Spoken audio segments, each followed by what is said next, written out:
Kami kelompok 2, ada saya Samoi, ada teman saya Dominga Suarez, Laila Hasna, Gitu dapat. Dan saya Joseph Berek. Di sini kami akan membahas tentang transformasi identitas. Selamat menyaksikan.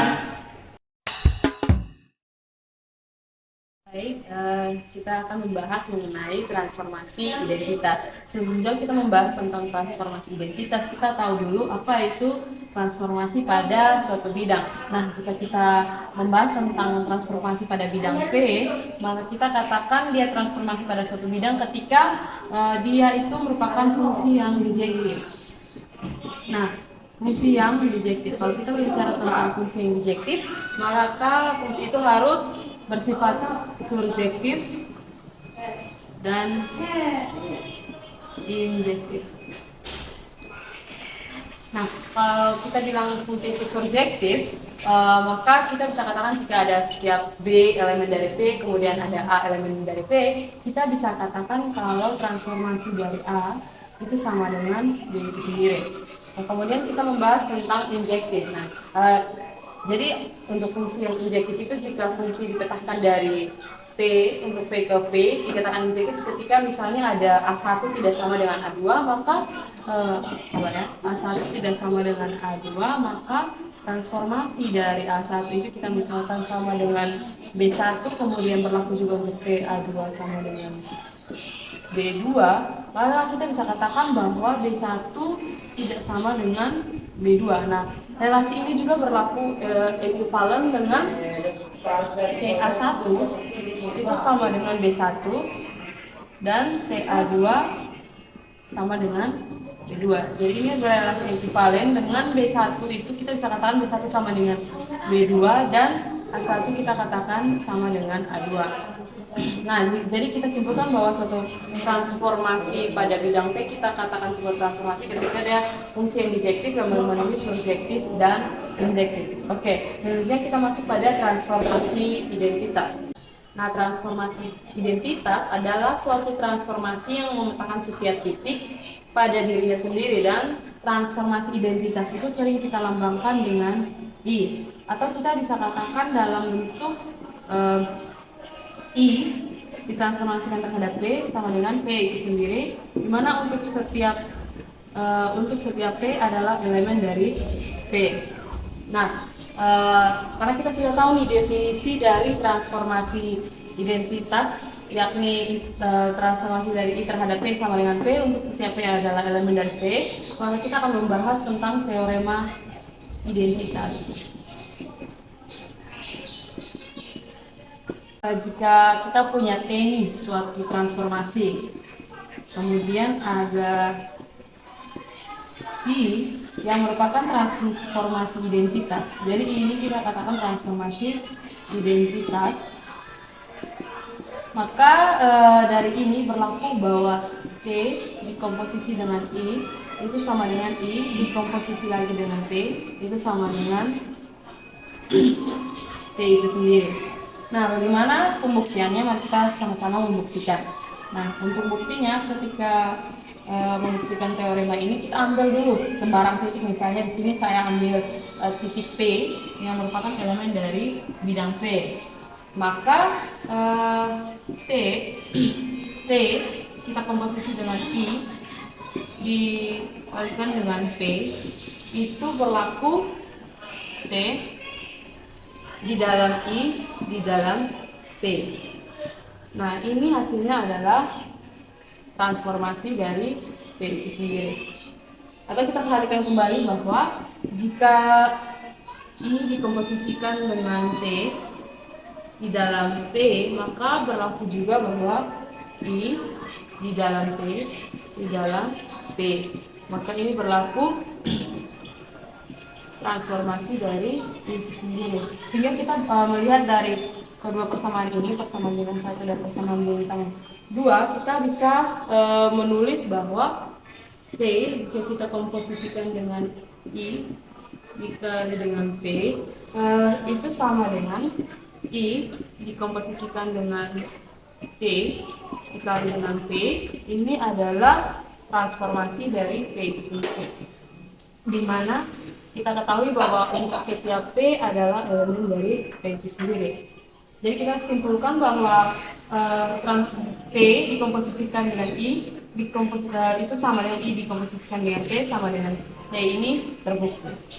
Nah, oleh sebab itu kita bisa katakan dengan demikian transformasi identitas dari I itu berperan sebagai suatu bilangan I dalam himpunan transformasi baik itu dalam operasi perkalian antar transformasi.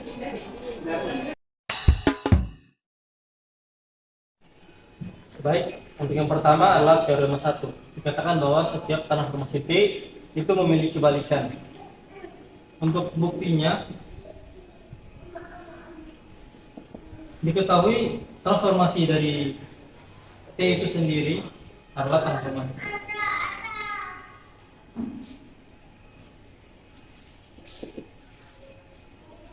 Karena dia transformasi, akan dibuktikan bahwa T itu memiliki balikan. Sehingga misal T, balikan dari T adalah L, maka T dikali L sama dengan L dikali T itu sama dengan elemen identitas. Untuk bukti yang pertama, karena T itu adalah transformasi,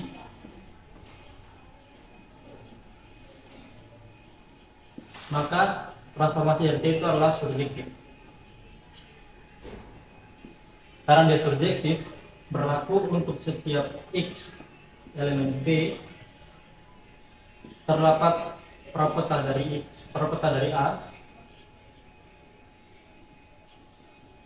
dari A elemen P, sehingga TA itu sama dengan X. Dan baru kita misalkan bahwa ada transformasi lain selain T, yaitu transformasi L. Jika transformasi T itu adalah transformasi subjektif, maka L juga adalah transformasi yang subjektif. Sehingga berlaku juga untuk setiap X elemen P terdapat perapeta dari X elemen dari P, sehingga Lx itu sama dengan A. Diketahui A di sini itu bisa kita substitusikan ke dalam TA sama dengan X, sehingga menjadi T Lx itu sama dengan X. Menurut sifat identitas yang di atas, diperoleh T Lx itu sendiri berdasarkan sifat identitas itu, yang identitas dikali dengan X itu sama dengan X. Nah, di sini T ini sebagai identitas, sehingga Tx itu dikali dengan X sama dengan identitas. Yang berikut dengan cara yang sama kita misalkan dengan B, sehingga Tx itu sama dengan B. Dengan cara yang sama seperti di atas, kita peroleh bahwa L dari Tx B itu sama dengan X, sehingga LT sama dengan ini semuanya tadi TLX, LT di sini sama dengan TLX yang di sini, sehingga LT sama dengan TL. Tadi sudah dibuktikan bahwa transformasi T itu adalah surjektif. Sekarang akan dibuktikan bahwa transformasi dari T itu juga injektif. Maka karena tadi kita mengambil transformasi lain L dan T, maka di sini L juga akan dibuktikan bahwa dia itu injektif. Kita andaikan Lx1 sama dengan Lx2 dan TA1 sama dengan X1, TA2 sama dengan X2.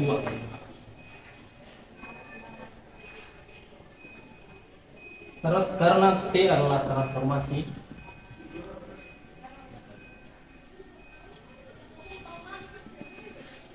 maka Lx1 sama dengan Lx2 itu sama dengan T seperti yang tadi L1 dan X. L1 itu sama dengan T Lx1. Dan untuk Lx2 itu adalah T Lx2. Sesuai penjabaran tadi, T Lx1 tadi yang kita jabarkan itu dapat dari TA1 sama dengan TA2. Sehingga hasil dari TA1 dan TA2 itu adalah X1 dan X2. Sehingga X1 juga sama dengan X2. Sehingga L itu injektif.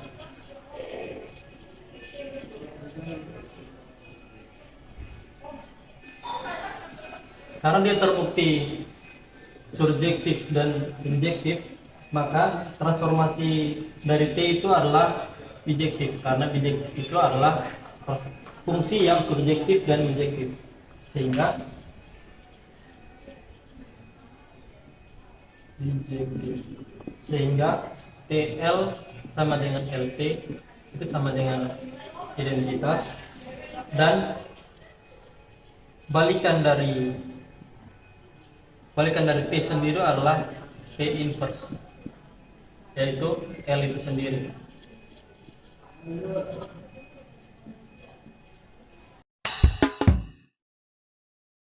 Baik, yang berikutnya teorema kedua yaitu setiap transformasi yang memiliki kebalikan.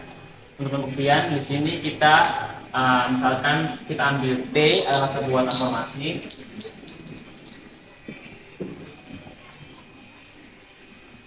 yang memiliki dua balikan, yaitu S1 dan S2. Maka kita dapat tulis bahwa jika S1 adalah balikan dari T, maka kita peroleh T S1 P sama dengan S1 TP sama dengan inverse P sama dengan P untuk setiap P. Itu untuk S1 adalah balikan dari T. Jika S2 adalah balikan dari T, maka kita dapat tulis yaitu T S2P sama dengan S2T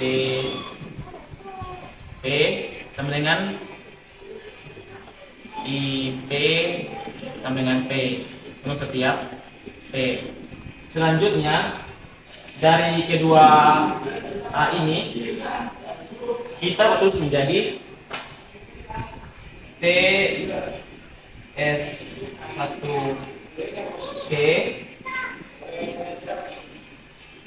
sama dengan T S2P. Nah, karena P adalah transformasi, maka kita dapat tulis SP1 sama dengan S2P. Karena S1P sama dengan S2P, maka diperoleh bahwa S1 sama dengan S2. Sehingga karena P adalah karena S adalah balikan dari P, maka diperoleh bahwa S1 sama dengan S2 sama dengan S. Sehingga yang dengan kata lain transformasi P hanya memiliki satu balikan, yaitu S. Sehingga terbukti bahwa setiap transformasi hanya memiliki satu balikan. Baik, yang berikutnya teorema 3 yaitu balikan setiap cerminan pada garis adalah pencerminan itu sendiri. Untuk bukti yang pertama, kita misalkan pencerminan pada garis G adalah MG. Setelah itu kita andaikan bahwa MGX sama dengan G, di mana X bukan anggota dari G. Maka kita peroleh MG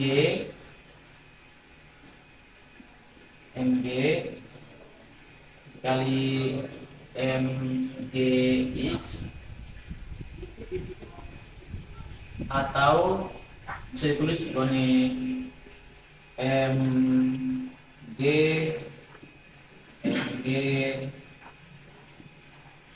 X sama dengan intes X, di mana X bukan elemen dari E.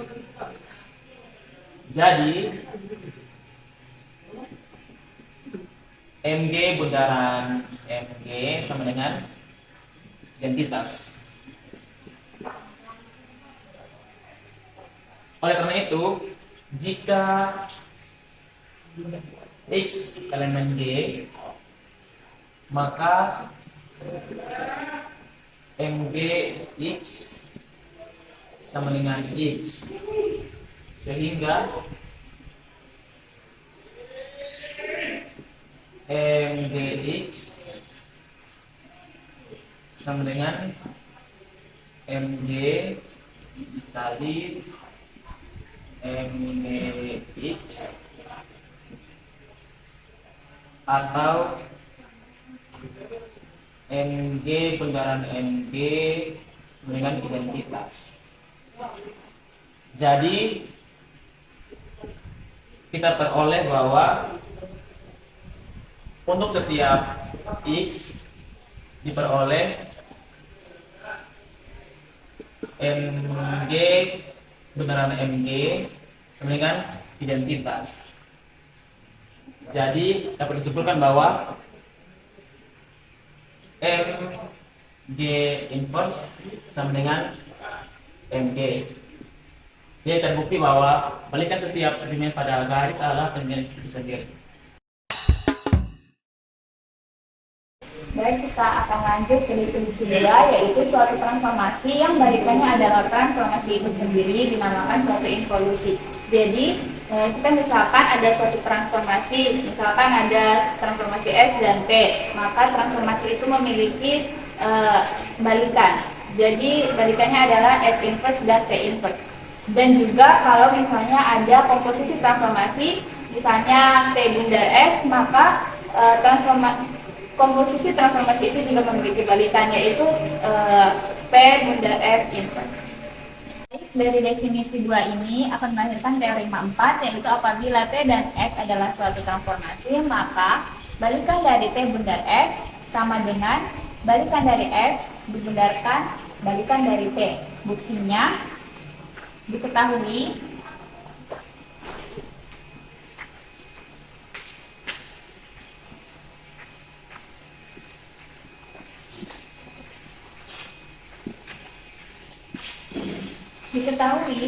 balikan dari T bundar S dibundarkan dengan T bundar S menghasilkan transformasi identitas.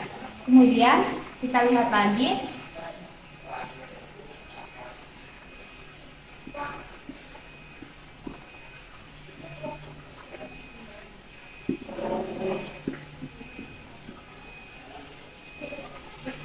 di sini kita akan membuktikan bahwa balikan dari T bundar S sama dengan balikan dari S dibundarkan dengan balikan dari T. Jadi dari persamaan ini, dari bentuk ini akan didapatkan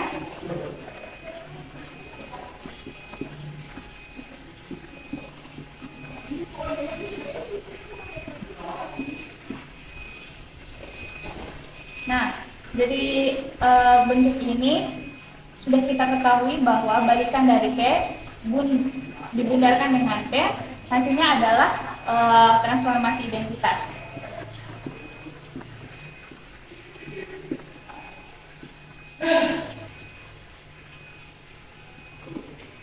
Jadi kita bisa dapatkan balikan S bundar S hasilnya juga transformasi identitas, maka identitas bundar identitas hasilnya juga identitas. Bisa kita lihat bahwa hasilnya sama dengan yang di atas. Jadi bisa kita simpulkan bahwa balikan dari T bundar S sama dengan balikan dari S dibundarkan dengan balikan dari T. Kita akan masuk ke contoh. Di sini ada contoh pada suatu sistem sumbu ortogonal dari garis. Ada dua garis. Garis G sama dengan X, Y, di mana Y sama dengan X dan H X, Y di mana Y sama dengan 0. Pertanyaannya tentukan P sehingga MH, MG dari titik P sama dengan R sama dengan 2,7.